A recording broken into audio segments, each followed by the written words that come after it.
Hoy sí vamos a hablar de hermenéutica, que la idea era la vez pasada, pero el examencito se hizo largo. Habíamos visto una pequeña introducción, creo que es la siguiente diapositiva. Hermenéutica, como habíamos dicho, viene del griego hermeneuo, que como bien me corrigieron después, Hermes no era un dios griego, sino un dios romano. Yo me confundí porque pasaba que los griegos como que estuvieron antes de los romanos y ellos tenían un montón de dioses, después los romanos invadieron y ellos lo que hacían era tomaban los dioses de los griegos y le ponían otros nombres y cosas así. Entonces, bueno, se me mezclaron los dioses ahí. Por eso tenemos por ahí en las partes de la Biblia la diosa Artemisa y Diana, que son grandes Diana, diosa de los efesios, y traducciones la meten como Artemisa, porque los romanos le ponían otro nombre después. Entonces, hermenéutica era, habíamos dicho, la interpretación, ¿sí?, de cualquier cosa. Como habíamos dicho, nosotros al charlar con otras personas hacemos hermenéutica porque vamos entendiendo lo que nos dice y usamos de distintas herramientas, ¿sí?, dependiendo de con quién hablamos, de qué estamos hablando, ¿sí? No es lo mismo hablar con un médico que hablar con, no sé, con algún amigo o algo así que usa otras formas de expresarse, ¿no? Es un arte, en algún sentido, el entender a los demás, ¿sí? Hola Marilyn, ¿todo bien? Entonces la hermenéutica es eso, es el arte de interpretar un texto, un mensaje. Suele usarse más para lo que son las literaturas y específicamente la Biblia, ¿sí?, como que son los que más desarrollaron estas herramientas, porque de alguna manera, como creyentes, creemos de que es indispensable interpretar bien la Biblia para poder después entenderla bien y vivirla bien, ¿no? Es algo muy peligroso interpretar mal la Biblia.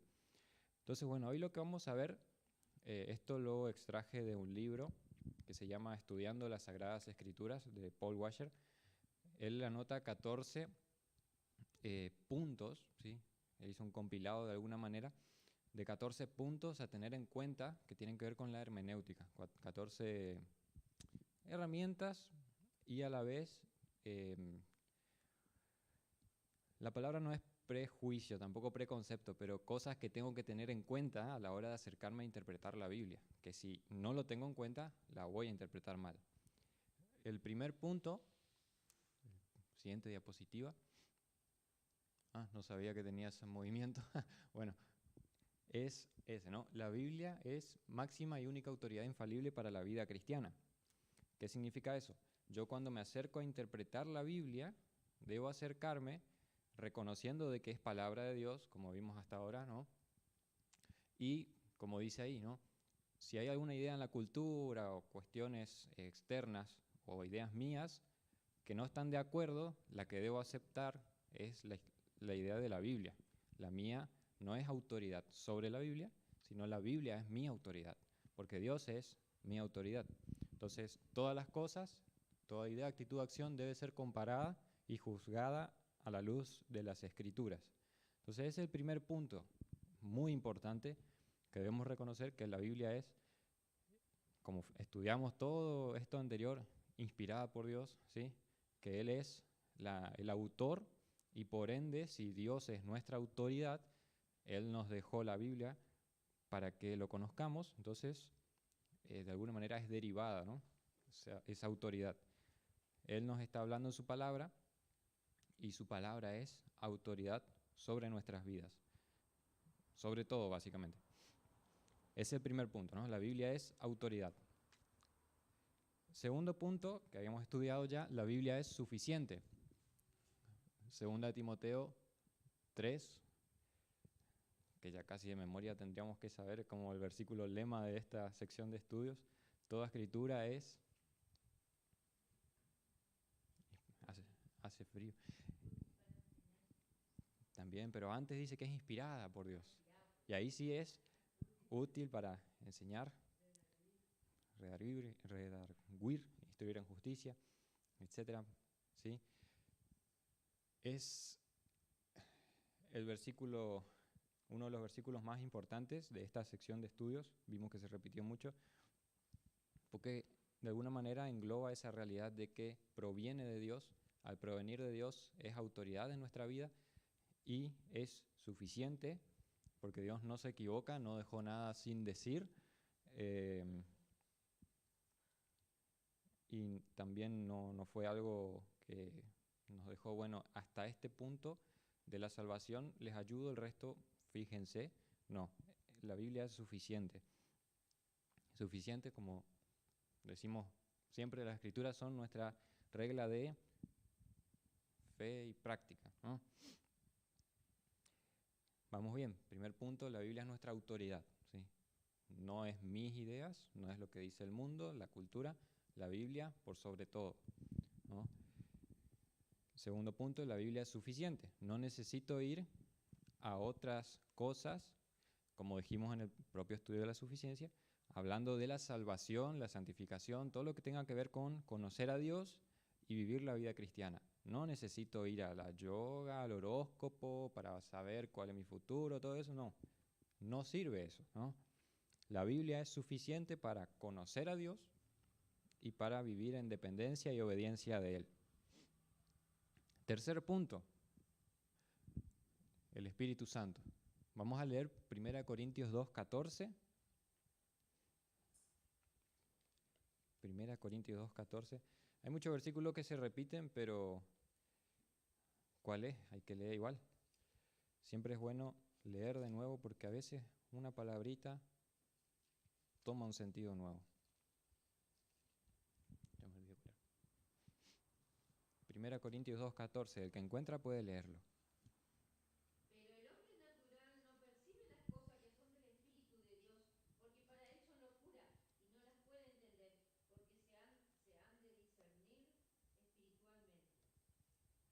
¿Se acuerdan que Esther había dado el estudio sobre, perdón, la iluminación del Espíritu Santo, ¿no? Que habíamos visto que sin el Espíritu Santo la Biblia es un libro más y un libro que no se entiende correctamente. ¿Se acuerdan que dio el ejemplo de creo que una amiga de ella, que era atea, que la leyó a la Biblia y vio y le dijo, el Antiguo Testamento es algo sangriento y el Nuevo Testamento es autoflagelante, como el gozarse en la persecución, o sea, ¿quién hace eso? Entonces, eso y muchos otros ejemplos existen. Sin el Espíritu Santo no se puede entender las Escrituras y mucho menos ver a Cristo en ellas, ¿no? Son una locura, dice el pasaje acá. No sé si es en este contexto también que Pablo dice que la palabra de la cruz es locura para los que se pierden. Mismo se escucha muchas veces para nosotros la cruz de Cristo, su obra allí es lo máximo que tenemos, ¿no? Es un regalo grandioso y toda nuestra vida cobra sentido en eso, porque en eso encontramos la redención y la comunión con Dios. Para el mundo que no lo conoce es locura. ¿Cómo alguien va, un tipo, meterse en una cruz y salvar tanta gente? Eso no tiene sentido, ¿no? Uno solo salvar a un montón. Está bien, uno salvar a uno, bueno, me pongo en el lugar de uno, pero... Y así un montón de otras cosas, es una locura, no tiene sentido para la gente que no tiene el Espíritu Santo, ¿sí? Ahí puse otros puntos, que nuestro estudio, nuestro acercamiento a la Biblia, ¿sí?, siempre debe ser con esa actitud de oración, dependencia y sumisión. ¿Por qué? Porque yo puedo acercarme a la Biblia, ¿sí?, y de alguna manera acercarme para yo tengo una postura de algo y busco, ¿no?, defenderla, ¿no? Busco algunos versículos que me convienen para seguir haciendo lo que hago. Y si me encuentro con un versículo que me dice que no es así como yo pienso, si me acerco sin oración, sin sumisión, sin reconocer que es mi autoridad la Biblia, lo corro a un lado porque no me sirve.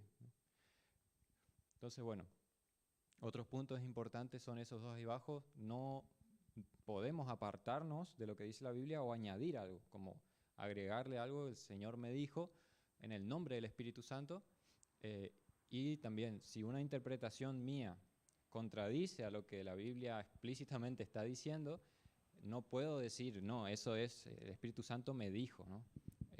Porque si el Espíritu Santo reveló una cosa acá y a vos te reveló lo contrario en tu sueño, hay dos opciones: o el Espíritu Santo es un mentiroso o tu sueño es una mentira. Personalmente tiendo a inclinarme hacia lo segundo, porque el Espíritu Santo no miente, no se contradice, porque si asumiríamos que Dios se contradice, esto acá, ¿para qué nos sirve? Si es toda una contradicción, ¿sí? Que es otro punto que vamos a ver más adelante. Entonces, primero, la Biblia es nuestra autoridad. Segundo, la Biblia es suficiente. Tercero, necesitamos al Espíritu Santo, sí o sí. Cuarto punto, ay, eso que sí, va y viene volando. La Biblia es el mejor comentario de sí misma.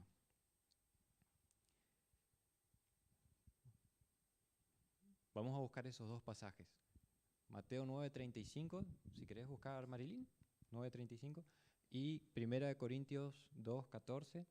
Agustina, ¿querés buscar? La Biblia se interpreta a sí misma. Acá vamos a ver un ejemplo. Bueno, de acá en adelante vamos a ver varios ejemplos de los otros puntos.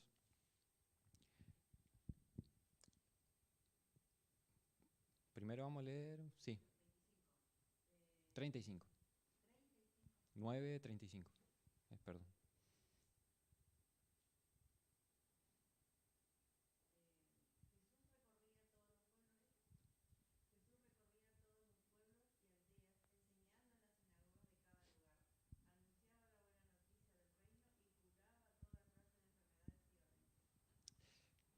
Jesús iba de aldea en aldea anunciando las buenas noticias, el Evangelio, dicen otras versiones. Ahora, entre los liberales, los que nosotros no somos de los liberales, no hablando de Milei y esa cosa, ¿no? Esos son libertarios, es otra cosa. Acá, liberales, nos referimos a la teología liberal, una teología que no es algo nuevo, pero para la historia sí, empieza en el 1800 y pico por ahí, que descartan muchas realidades, ¿sí? La Biblia para ellos no es suficiente, no es una autoridad absoluta, depende, etcétera, etcétera. Entonces, entre ellos, agarran este pasaje que leyó Marilyn. Jesús iba predicando el Evangelio de aldea en aldea, y ellos dicen, ese Evangelio que se predica en las iglesias, ¿sí? Porque para ellos todo lo que se hacía hasta ahora está mal y hay que hacer cosas nuevas, ¿no? Ese Evangelio que se predicaban en las iglesias, de que Jesús murió por los pecados y todas esas cosas, es algo aberrante, algo sin sentido, porque nos dice ahí en Mateo que Jesús iba predicando el Evangelio. Y si nosotros vamos, ellos dicen, ¿dónde él dice eso? Si él no había ni muerto. Eso es lo que predican, ¿no? Ahora, este principio nos dice que la Biblia se interpreta a sí misma. Cuando nosotros nos preguntamos qué evangelio predicaba, no podemos decir, como ellos dicen, el evangelio es sanar a los enfermos y dar de comer a los pobres, porque ahí ellos se quedan. Para ellos Jesús es una suerte de, no sé cómo se diría, un bonachón socialista, va hacia ese lado. Y eso es lo que él predicaba, ¿no? Hacer el bien a los demás. Y después, bueno, le fue mal y los romanos le mataron, ¿no? Un mártir. Pero cuando vamos, por ejemplo, entre muchos otros textos, a 1 Corintios 2:14,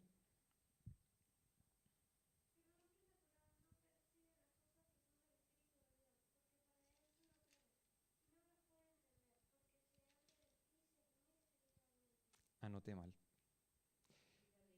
Sí, anoté mal el versículo. Ya te digo cuál era. 1 Corintios 15, perdón.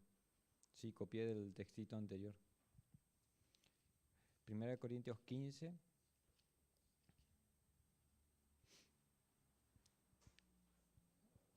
1 al 4.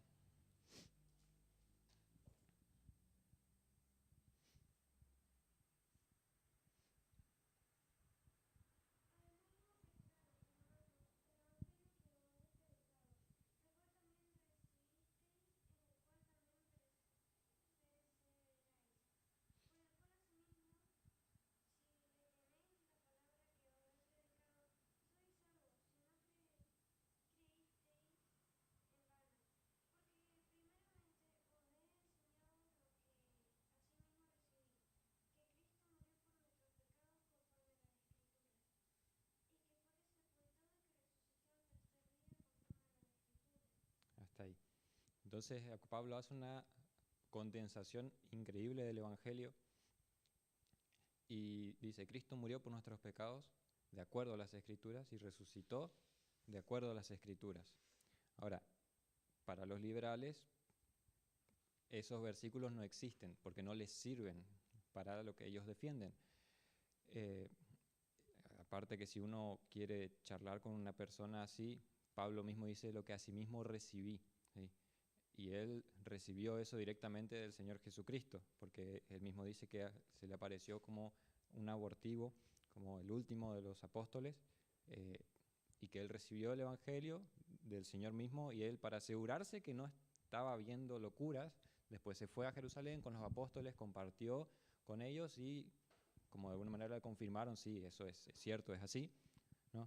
Entonces, vemos cómo un versículo explica a otro, ¿sí? Si nosotros nos preguntamos en ese versículo de Mateo, creo que era Marcos, Mateo, ¿qué evangelio predicaba Jesús? ¿No? Porque ahí Jesús no dice esto, ¿no? Pero dice el reino de los cielos se ha acercado. Y él estaba predicando todo eso, de alguna manera. Vemos en otros pasajes que él predica esto de morir por nuestros pecados, resucitar. Vemos que él habla con parábolas, vemos que él dice sobre Jonás, que así como estuvo 3 días en el vientre, el Hijo del Hombre estará. Destruyan este templo y en 3 días resucitará. O sea, constantemente Jesús daba indicios, ¿sí? Hablaba en parábolas, hablaba en mensajes metafóricos muchas veces, pero Jesús predicaba ese evangelio, ¿no? Entonces, bueno, ese es un ejemplo, existen muchos otros. El clásico, ¿no? Romanos, Pablo dice la salvación es por la fe, sin obras, para que nadie se gloríe. Y después Santiago, que dice la fe sin obras es muerta, ¿no? Y bueno, ese fue un problema por el cual el libro de Santiago tardó mucho tiempo en incluirse en el canon, porque decían, eso es contradictorio. Pablo dice que es sin obras, Santiago dice que es con obras, ¿no? Hasta que, bueno, lo que uno tiene que hacer en esas aparentes contradicciones es intentar ver todas las posibilidades de qué es lo que quisieron decir, ¿no? Y bueno, la conclusión es, Santiago no está hablando de obras para la salvación, ¿no? No son obras como por ahí lo plantea el catolicismo, que ese era el quilombo. La salvación es por gracia, Santiago dice, pero es una fe que no viene sola. Después que creíste, vienen las obras, ¿no? Las buenas obras que Dios preparó de antemano, ¿no? Entonces, conciliaste, no pusiste en desacuerdo a Santiago y Pablo, y eso está muy lleno actualmente, pero más es el desacuerdo de Pablo con Jesús, el que los liberales están planteando mucho. Hay una corriente, la nueva perspectiva de Pablo, que... Sí, perdón.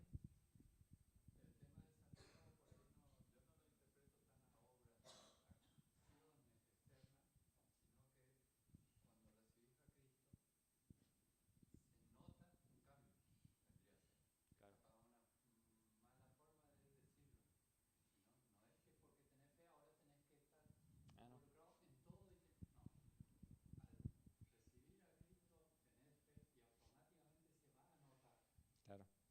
Sí, va hacia ese lado. Sí, ya no, sí, estás en obras no de injusticia. Sí, es cierto, justamente eso significa, sí. No es que ahora tenés que empezar a comportarte como buena persona porque vas hacia Cristo, sino que es natural, es un nuevo nacimiento. Eso es lo que Santiago dice, sí. Gracias, por ahí me expliqué mal. Entonces, bueno, vamos hasta acá, al 4. Rodrigo, Sí, ¿podemos ir al uno? al 1, sí. Sí, el 2. Hola. ¿Fue o no? Sí, creo que sí. Está congelado ahí. El 1 era que la Biblia es nuestra autoridad. No, vos dijiste que la Biblia es suficiente y el 2 también, pero después dijiste otra cosa. Primero, la Biblia es autoridad. El segundo es que la Biblia es suficiente. Autoridad porque decía suficiente en el 1. ¿Y en el 2 entonces? El 2 es que es suficiente. Ah, Sí, el 1 es que es autoridad. El 2 es suficiente. El 3, que necesitamos al Espíritu Santo. Y el Y el 4, que la Biblia se comenta a sí misma, ¿sí? Es el mejor comentario de sí misma, la Biblia se interpreta a sí misma. Y el 5, la Biblia no se contradice, ese tiene que ver un poco con el anterior. Nuestras interpretaciones siempre deben estar en armonía, ¿sí? Siempre tienen que estar de acuerdo una con la otra, no puedo tener dos cosas que se contradigan, porque si es así, Dios se estaría contradiciendo. Vamos a ver un ejemplo. Primero, el famoso Dios es amor, ¿no? Eso significa que entonces no es justo, que no es un Dios airado, porque no puede ser amoroso y castigar al mismo tiempo. No, eso no es así. La Biblia dice Dios es amor, pero también Dios es justo. Vamos a ver un ejemplo, no de esto, pero de otra cosa. Génesis 6:6, Karen, si querés si podés leer. Y Números 23:19. Angelita, ¿vos trajiste lente? Sí, bien ahí. Bueno, Números 23:19.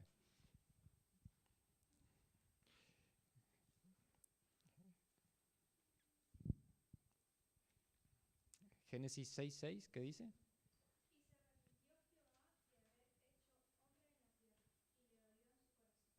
Se arrepintió Jehová de haber creado al hombre, a la humanidad, ¿no? Y le dolió en su corazón. Y Números 23:19, ¿qué dice? Dios no es hombre para que mienta, ni hijo de hombre para que se arrepienta.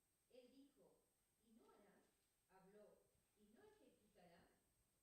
¿Qué pasó ahí, no?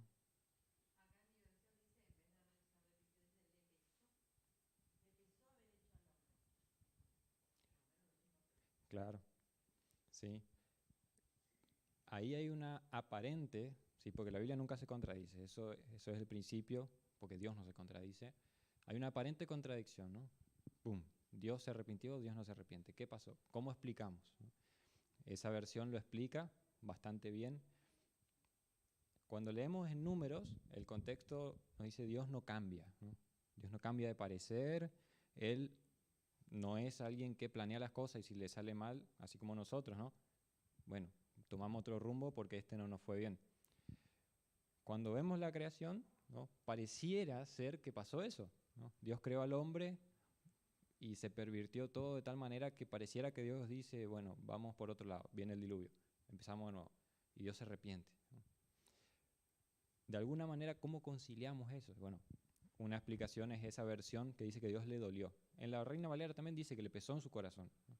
Entonces, cuando usamos la palabra arrepentirse, puede tener distintos matices, ¿sí? Es ver e intentar ver eso. Una cosa es el versículo de Números, que dice y explica que Dios no cambia. Dios no tiene arrepentimiento como nosotros. Primero, del pecado, Dios no se arrepiente porque no tiene pecado, pero tampoco cambia de parecer en lo que se propone, porque nunca se equivoca. Pero sí, para que nosotros podamos entender de alguna manera cómo Él percibió, cómo Él sintió esa cuestión del ser humano, que Él planificó que eso pase, ¿no? Dios no va tomando decisiones así a la ligera, Él ya tenía pensado todo.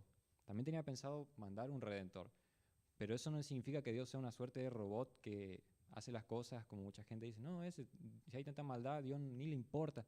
No, vemos ahí la maldad, cómo a Dios le pesa, ¿sí? Le pesa en el corazón. Ese es el sentido de la palabra arrepentimiento en ese versículo, que no hace que contradiga al otro, ¿no? No sé si me explico el punto. Pareciera hacer ruido, ¿no? Porque uno dice, Dios tiene sentimientos. Sí y no como los nuestros, ¿no? De alguna manera no siente como nosotros, pues Dios es santo, es muy distinto a nosotros, pero nosotros somos hechos a su imagen y Él pone en la Biblia, muchas veces esto se llamaría un antropomorfismo, significa eso. Usar de nuestro lenguaje, de emociones humanas, de cosas que nosotros vivimos, para que nosotros podamos entender un poco mejor a Dios. Hay muchos ejemplos en la Biblia. Por ejemplo, el salmo este que dice que Dios es como una gallina, que los polluelos están debajo. Entonces uno dice, ¿Dios es una gallina? No, es un antropomorfismo, una forma, una figura que Él usa para explicar una verdad, ¿sí? Una suerte de metáfora, parábola, ¿no? Para que nosotros podamos entender. ¿Va bien hasta ahí? La Biblia no se contradice. El sexto, que también tiene un poco que ver, textos difíciles a la luz de textos fáciles, ¿sí? Vemos algunos ejemplos. Juan 14, 28, vamos a leer. Si lo quiere leer mamá. Juan 14, 28. Mientras tanto, si papá querés buscar Juan 1:1. Juan 14, 28, ¿qué dice? Pero ninguno de los que estaban a la mesa entendió por qué se dijo esto.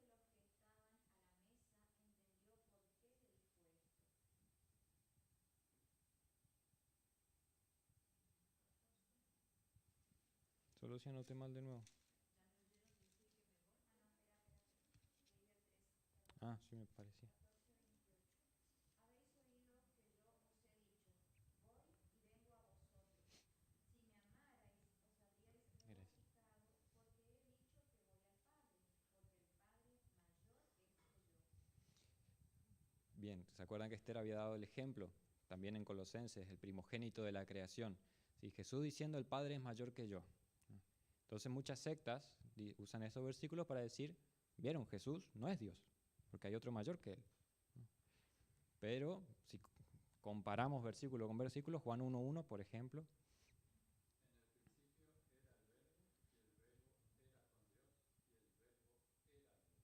Era Dios, ¿no? El verbo hablando de Jesús. Y este es otro versículo que también usan. En las Biblias, creo que son de los testigos de Jehová, dicen el verbo era un Dios. Y ahí te pone, tenés un montón de Dios, ¿no? Y bueno, los que se agarran con esa realidad, tenés nuestras Biblias que si lees en el griego, ese un no existe. Lo añadieron para que tenga sentido con su forma de ver a Dios, ¿no? Pero vemos en ese pasaje que es bastante revelador y muchos otros que Jesús mismo declara que Él es Dios y Dios desde el cielo, ¿cómo es que se dice? Cuando se confirma que es Dios. Entonces, ese es un ejemplo. O otro ejemplo que tenemos ahí, Hebreos 6, 4 al 8, que es el pasaje que uno lo lee y es bastante oscuro, parece. Porque es imposible que los que una vez fueron iluminados y gustaron del don celestial y fueron hechos partícipes del Espíritu Santo y asimismo gustaron de la buena palabra de Dios y los poderes del siglo venidero y recayeron, sean otra vez renovados para arrepentimiento, crucificando de nuevo para sí mismos al Hijo de Dios y exponiéndole a vituperio. Porque la tierra que bebe la lluvia que muchas veces cae sobre ella y produce hierba provechosa a aquellos por los cuales es labrado, recibe bendición de Dios. Pero los que produce espinos y abrojos es reprobada, está próxima a ser maldecida y su fin es ser quemada. Bien, este pasaje pareciera decir que un creyente verdadero puede apostatar y perderse. Pero bueno, no anoté ahí, pero hay muchos otros pasajes que vemos que dicen y dan a entender que no es así, ¿no? Y uno se pregunta, no quiero entrar en polémica porque esto es muy polémico, históricamente muy polémico, hay dos posturas ahí. Yo les explico en base a lo que es mi postura, ¿sí? Cada uno puede tener la suya, pero no quiero entrar en esa polémica, ¿no? Tenemos pasajes que dicen que es imposible que el creyente se pierda. Los que el Padre me dio vendrán a mí, están en mi mano, es imposible que alguien las arrebate, entre muchos otros pasajes. ¿Quién nos apartará del amor de Cristo? Ni la muerte, ni la vida, ni yo mismo me puedo apartar. Pero está este que dice que parece que sí. Entonces, teniendo en cuenta los principios anteriores, que Dios no es un Dios incoherente, ¿no? Un Dios que hace que se contradiga a sí mismo, entonces uno de los dos, de alguna manera, no está bien. Entonces, este pasaje pareciera hablar de creyentes, pero cuando uno lo lee en el contexto, arriba, si se fijan, dice advertencia contra la apostasía. De alguna manera habla de esas personas, ¿sí? Que después Juan lo explica en su carta, que están en la iglesia, ¿sí? Pueden ser miembros y todo, pero tarde o temprano, ¿sí? Se apartan. Cuando dice gustaron del don celestial, ¿sí? Fueron partícipes, está hablando de esa bendición especial que Dios manda cuando nos reunimos, sea un domingo, un miércoles, lo que sea. Dios de una manera especial, ¿sí? Nos ayuda a crecer como cuerpo, ¿sí? De una forma uno crece en intimidad con el Señor, pero al reunirse, ese crecimiento se potencia, ¿no? Por muchas cosas, por las canciones que cantamos entre nosotros, por la palabra escuchada, por compartir con el hermano, ¿sí? Hay edificación. Esas personas gustaron de ese don celestial, de ese nuevo cielo, ¿no? Esa nueva vida acá en la tierra. Porque de alguna manera las reuniones de los creyentes son un pedacito de cielo, o deberían serlo por lo menos, esa es la idea. Estas personas gustaron de eso, fueron parte, participaron y reconocieron que Jesús murió por ellos, pero después se van, ¿no? Y lo que hacen de alguna manera es decir, esa declaración que hice de Jesús muriendo por mí no sirve, porque la descarto, ¿sí? Y gusté de eso, estuve entre medio.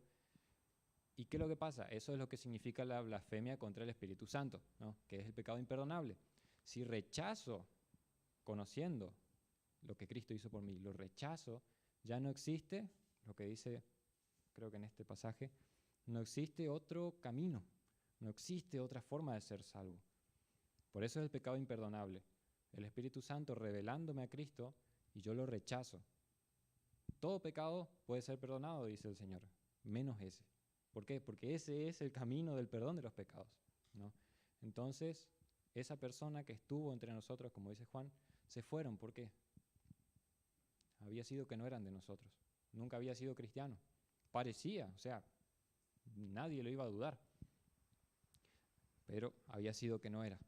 Por eso también dice, no hay posibilidad de que sean renovados al arrepentimiento. ¿Por qué? Porque rechazaron al Hijo de Dios, ¿sí?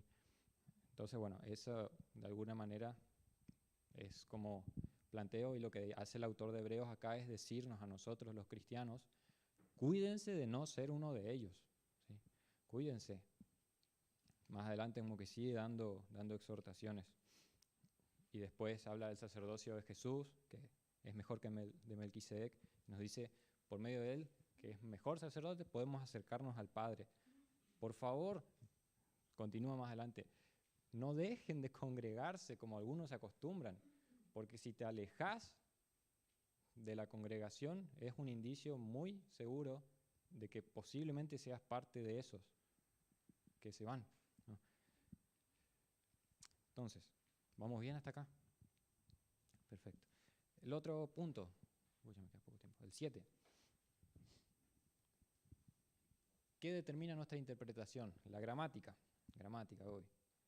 Palabra detestable para personas como yo que no le gustaba la lengua y literatura. Lo escrito, ¿no? Vemos ahí, cada texto tiene una sola interpretación correcta, aunque sus aplicaciones en la vida práctica pueden ser múltiples. Pero un texto no puede significar muchas cosas, ¿no? Nosotros mismos cuando hablamos pretendemos dar un mensaje, ¿no? Espera que pase. Ahí está. Entonces, no podemos alegar, porque la Biblia no nos dice, de alguna manera que Dios nos dio su palabra y metió como un mensaje oculto en el fondo para que solo algunos iluminados puedan darse cuenta, ¿no? Vimos en un estudio, la Biblia es perspicua, es clara, su intención es clara, es abierta, Dios quiso que lo conozcamos, Él hizo todo lo posible para revelarse. Entonces, nuestra interpretación debe concordar con lo que dice el texto, ¿no? Bueno, pueden ser muchas aplicaciones y uno de los puntos importantes en esto es la atención. Vamos a leer estos dos pasajes. Primera de Juan 5:16. A ver, ¿qué me falta?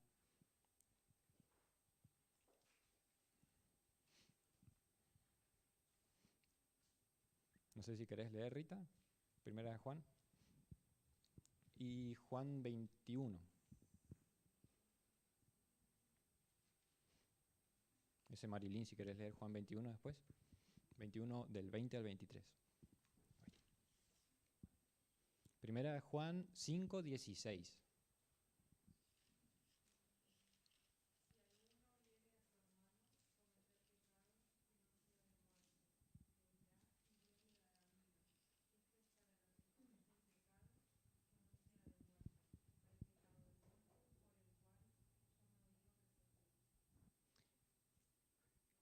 Sí, ese. Entonces tenemos dos tipos de pecado. ¿Cuáles son? Pecado de muerte y pecado no de muerte. Por el pecado que no es de muerte, que es lo que nos dice el apóstol Juan, hay que orar. Pero por el pecado que es de muerte, ¿qué es lo que nos dice?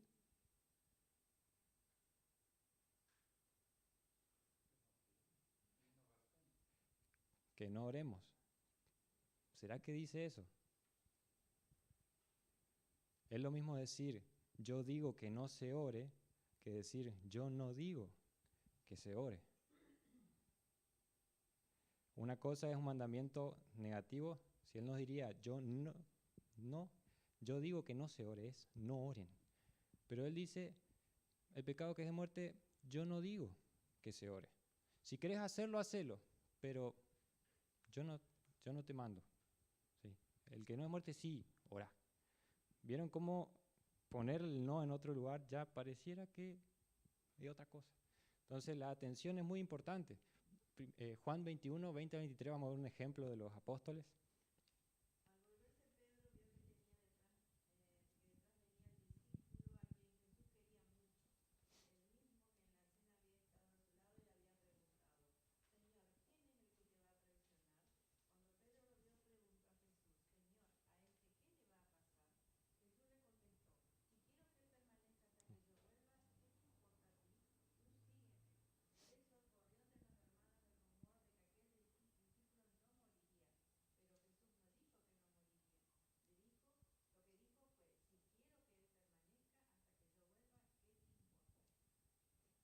Vieron, hay un ejemplo en Juan que él mismo tiene que poner en su carta porque entendieron mal lo que Jesús dijo.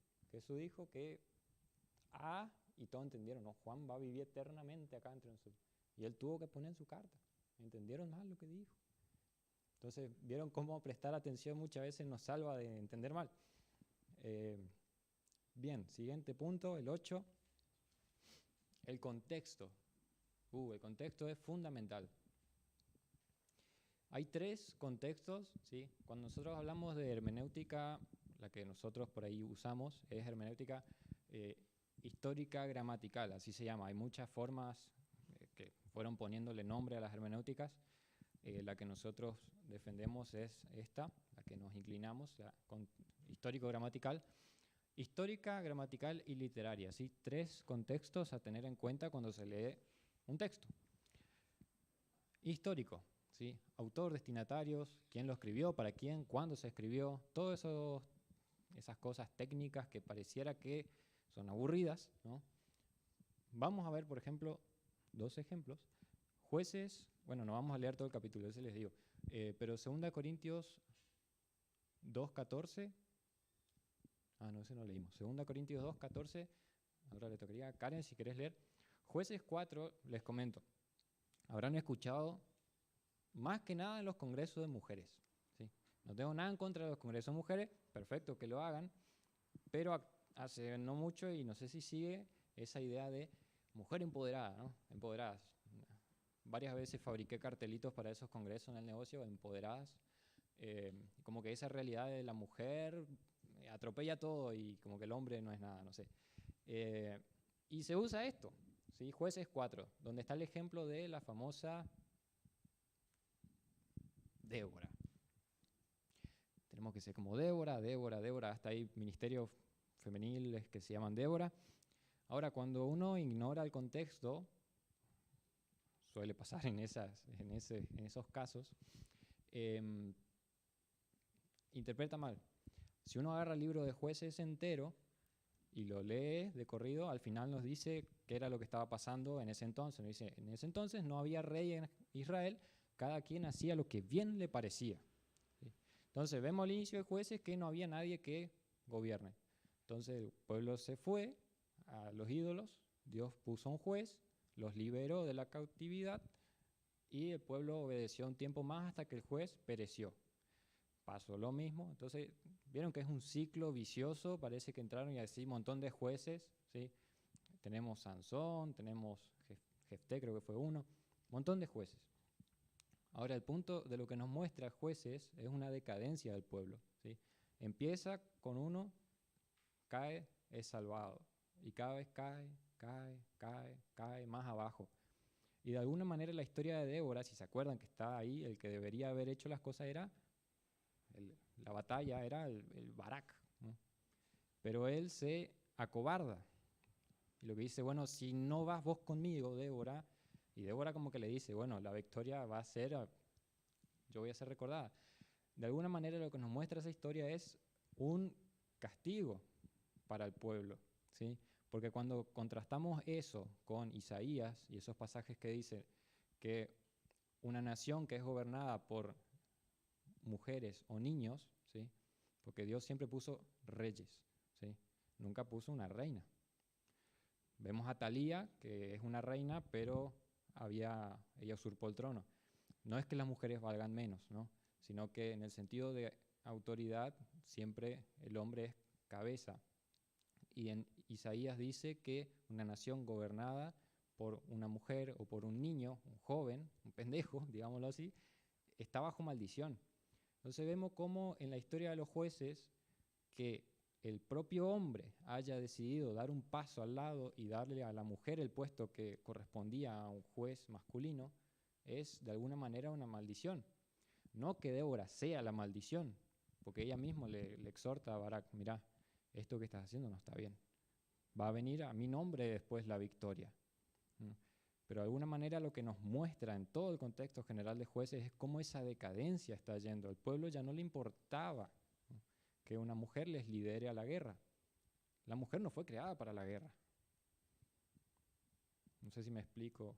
Esto es bastante complicado, más en nuestro contexto hoy día, con todo el feminismo acampante. Entonces, esa parte se ignora muchas veces, ¿no? Que Débora haya sido una jueza no era, para empezar, los jueces, si el pueblo se portaba bien no tenían que estar, entonces Dios pone los jueces. Y jueces masculinos, ellos no se portan bien, pues tienen que poner una mujer. Y así, ¿no? Es como una decadencia. Va bien, no es que la mujer valga menos, quiero dar a entender eso, la mujer no vale menos, vale lo mismo que un hombre, pero en la cuestión de autoridad, Dios, desde el inicio, el hombre es cabeza sobre la mujer.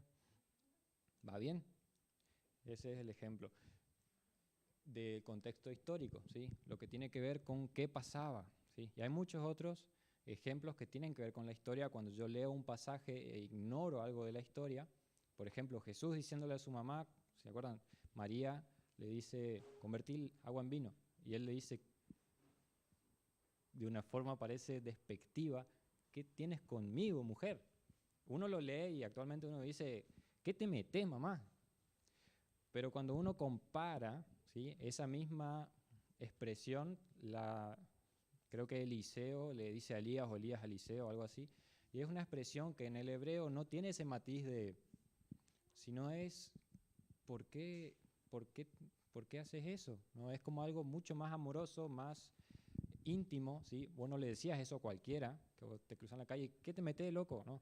Es algo ahí, cercano, ¿no? ¿Por qué me decís eso? ¿No? Es una exhortación, pero muy amorosa. Entonces, eso le da un matiz distinto, ¿no? Jesús no le trató mal a su mamá, todo lo contrario. No quiso justamente enfrente de todo decirle, miren esta mujer, no, ahí a ella nomás. Otro contexto, gramatical. ¿Qué es lo que dice el pasaje? Mateo 7:6. Bueno, terminamos ahí con el literario y dejamos el resto para la próxima, ¿sí? Así no nos quedamos locos. Mateo 7:6. Angelita, ¿querés leer? Y Romanos 6:14, si querés leer, mamá.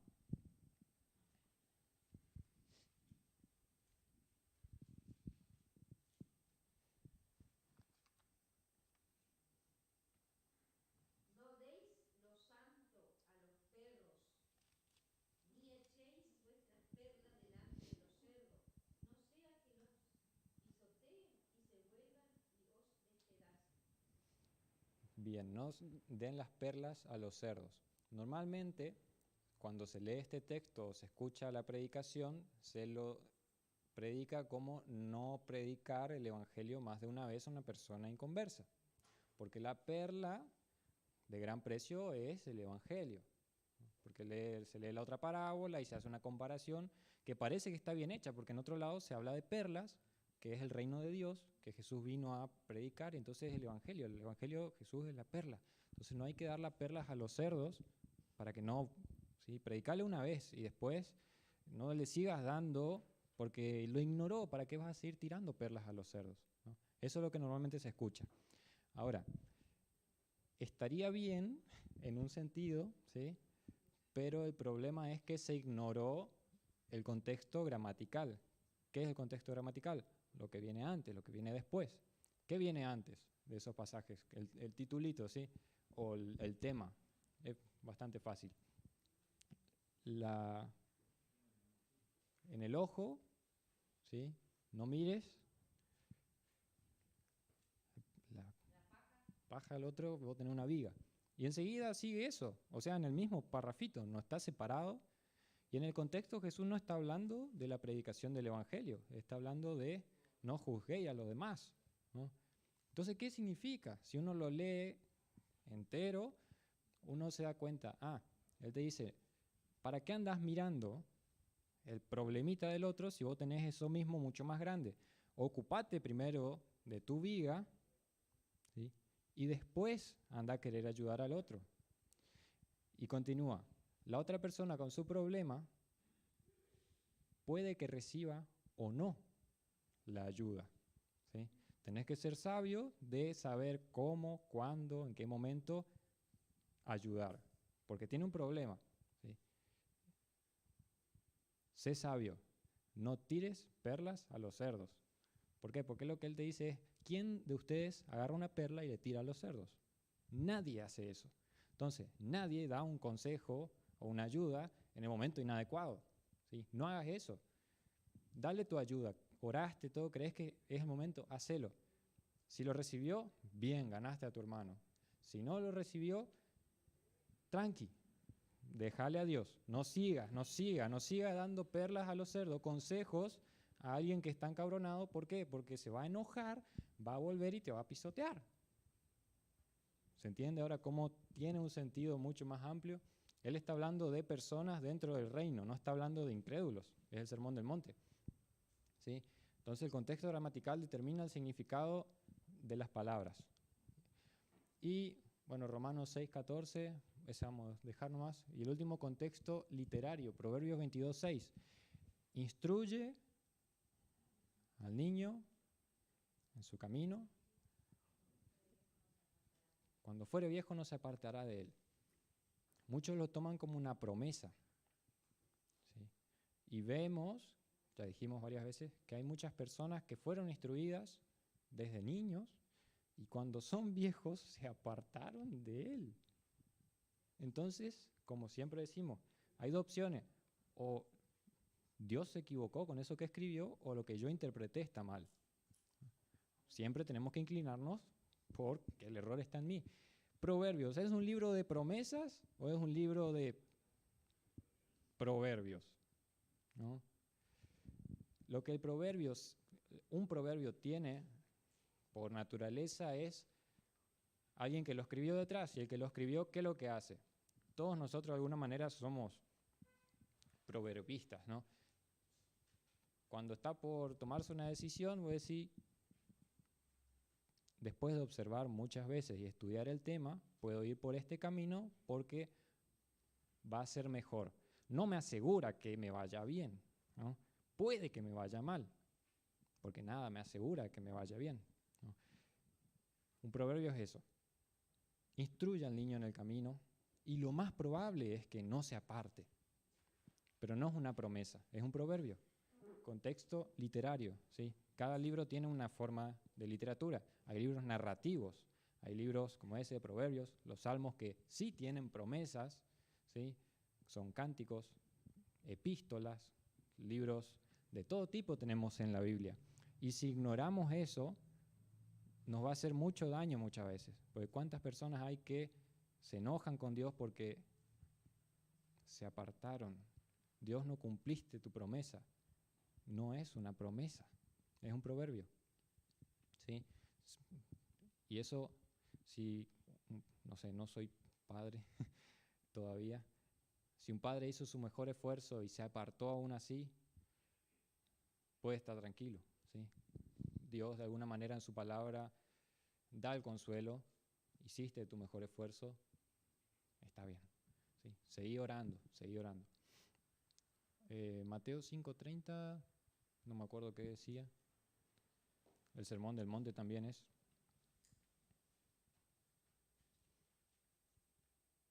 Creo que era el cortarse un pedazo. Mateo 5:30.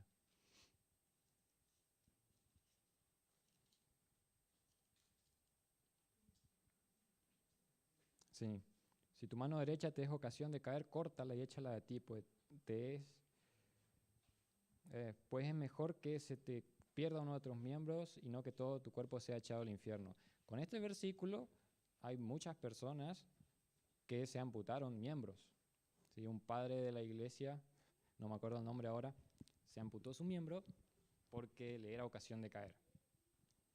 Y quedó eunuco, ¿no? Ese versículo no dice eso, porque no son, como dice Jesús, no es lo de fuera lo que corrompe el cuerpo, sino lo de adentro. Jesús lo que está dando es una metáfora. ¿Sí? Todo el contexto del Sermón del Monte tiene metáforas, parábolas, formas de hablar, de referirse, y si ignoramos el contexto literario, nuestras decisiones, nuestras interpretaciones caen en cualquier lado, ¿sí? Más de una vez algunos, creo, porque yo también lo pensé, ¿será que es cierto de cortarse literalmente? ¿Y será que sirve si me corto la mano, si soy muy mano larga de robar? Me corto la mano, me va a servir. Tengo otra mano, me voy a tener que cortar todo porque con el pie también puedo afanar. Y el Señor después me dice, pero solo pensar ya es. ¿Sí? ¿Se entiende? Entonces, seguimos la próxima del 9 en adelante. ¿Sí? Gracias.